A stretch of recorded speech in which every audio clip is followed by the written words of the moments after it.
right, so let's talk about the math in terms of getting you to that position where you might be the Senate Majority Leader.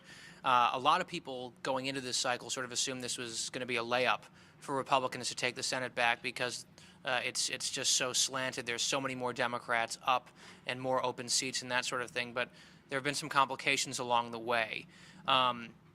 In terms of seats that Republicans currently hold, that people are nervous on the right might go the other way, Maine, Massachusetts, possibly Indiana or Nevada. What is your assessment of those four races at the moment? Yeah, you're right. We only have 10 seats up. They have 23, so they have a lot more exposure than we do. I don't think we're going to lose a single seat that we currently hold. We have two incumbents, Scott Brown and Dean Heller, who have serious races. Both of them are highly likely to win. Indiana's certainly not going to send a Democratic senator to Washington. And the situation in Maine is quite interesting. It's a three-way race. In other words, it can be won with substantially less than 51% of the vote. And two of the three are Democrats. Two of the three are liberals. And we are not at all giving up on the possibility of winning in Maine. Assuming we don't lose any seats we currently hold, there are lots of opportunities. North Dakota, Montana, Nebraska, and Missouri, which is currently in a complicated situation but could improve. President Obama will be defeated handily in all four of those states. So to the extent that the presidential race has an impact on the Senate, it'll be beneficial to us in those four states. Then we have great candidates in races that are very competitive for president: Ohio, Wisconsin, Virginia, Florida. And just of those states, just to back up a little bit to Missouri, and it's obviously a sensitive subject that no one really wants to talk about because we blathered forever about it, about one very unfortunate series of comments by one person. Have you heard anything in terms of an update there about what Representative Aiken might be thinking? Are you working under the assumption that he will remain the nominee? I don't have any news to make on that front. If the situation does not change, and still could, it would be a very winnable seat. So we'll have to see what happens between now and September the 25th, which is the last time there could be a change in the nominee. So I think it's just impossible to know whether that seat will end up being a great opportunity or not. But moving into the states that are competitive in the presidential election. Right. It looked like, of the polls that I'm looking at now, Tommy Thompson appears to be very well positioned to pick up that seat in Wisconsin, which would make two Republican senators in the span of 2 years. Is kind of remarkable. But things are very, very close in, surprise, Virginia, in Ohio. And although, what are you hearing down in Florida with Senator Nelson? I mean, his approval ratings aren't good, but it seems like Connie Mack's maybe struggling to gain traction and is behind Mitt Romney in some of these polls. Well, the four states you mentioned, I think we're all of them places we have a very good chance of winning. Wisconsin, Ohio, Virginia, and Florida are all bellwether states in the presidential election, and very competitive races for the Senate. We also have at least one surprise competitive race in Connecticut. Right. A place the president will carry. Is that for real? I mean, because we've seen two polls now, two different polls that show Linda McMahon leading her Democratic challenger by each poll showed 3 points. She lost handily to Senator Blumenthal in the previous cycle in an off year without President Obama at the top of the ticket. I mean, what's changed there? I'm just dubious of those numbers at the moment. But you say it's real. All I can say is these are public numbers, and they've been consistent for 2 months. 2 months. So we believe that's a competitive race.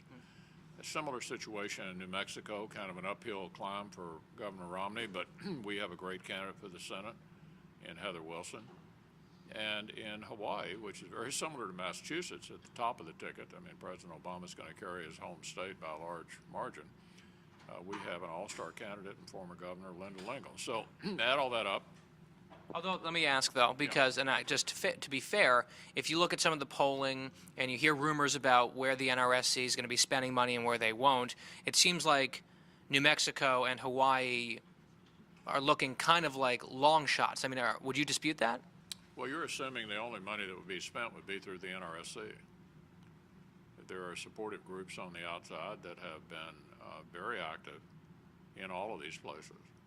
And so the universe of support is not just confined to the senatorial committee. No, of course not. But also, if you have the NRSC and they've got their resources, isn't it a tell or an indicator of where they're looking at polls, what their internals are, where they're choosing to spend money, where they're choosing not to spend money? Isn't that at least a somewhat fair way to get a sense of how they're viewing the race?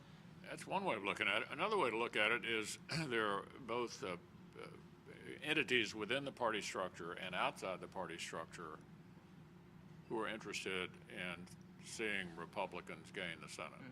If you look back at the last cycle, for example, the senatorial committee spent virtually nothing in Missouri when Senator Blunt was winning. But if you look at the buys, American Crossroads and another outside organization spent a lot in Missouri.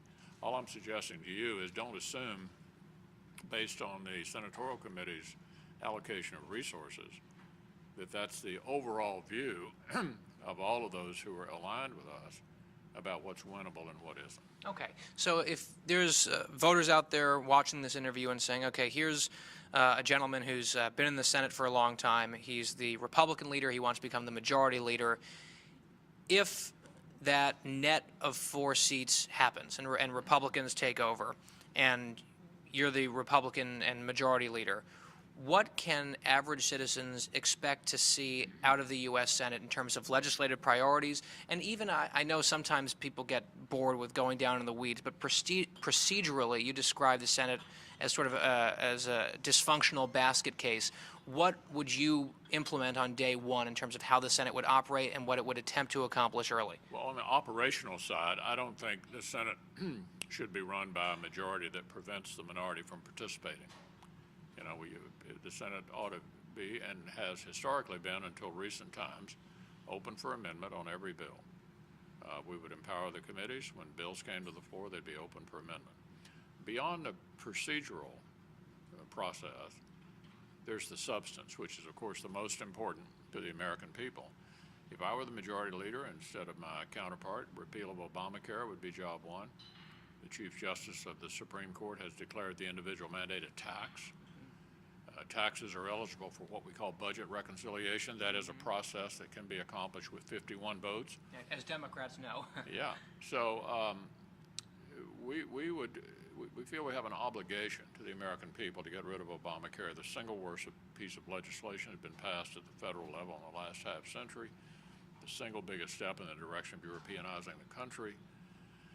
That would be a top priority. Obviously, we will pass a budget. The law doesn't say only pass a budget when you choose to.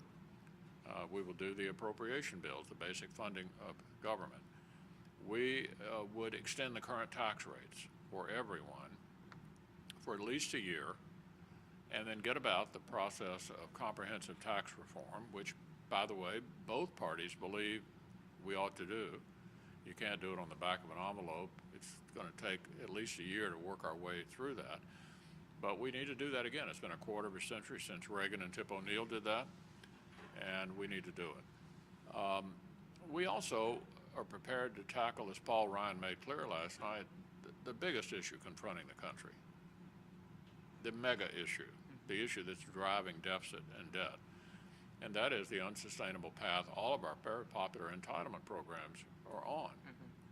We can't have the kind of country for our children and our grandchildren that our parents left behind for us unless we fix that. These popular entitlement programs need to meet the demographics of the country. They don't currently. And so this is a discussion about the future. And even though we're talking about very popular programs, Medicare, Medicaid, Social Security, our message to Americans is that if you're 55 and older, you can tune out this discussion. This is not about you. This is about your children, your grandchildren. We have to make those programs in order to be there, because the trustees of this Medicare and Social Security tell us Medicare, for example, has got about 8 or 10 years to go, and it's finished, over, for everybody. Right. You have to fix them for the future. And all our opponents have done is take $716 billion out of Medicare today, in order not to make it last longer, but to start a new entitlement program for a whole different set of Americans who are not elderly. An outrage. We would put that money back in, tell people 55 and older, you can tune this discussion out if you choose to, but it's really about your kids and grandkids, and get the biggest driver of our debt fixed over the long term. Last question. Your counterpart in the Senate has a very interesting imaginary friend who tells him things, very interesting and controversial things about Republicans and people that he doesn't like. I'm wondering, do you have a similar imaginary friend who has anything to reveal for us today? I have no imaginary friends. I deal in the real world, and we're prepared to fix this country. You know, Mitt Romney has spent a lifetime fixing things. The country desperately needs fixing, and I'm there to tell you Senate Republicans want to help him fix America. Senator, thank you. Okay, thank you.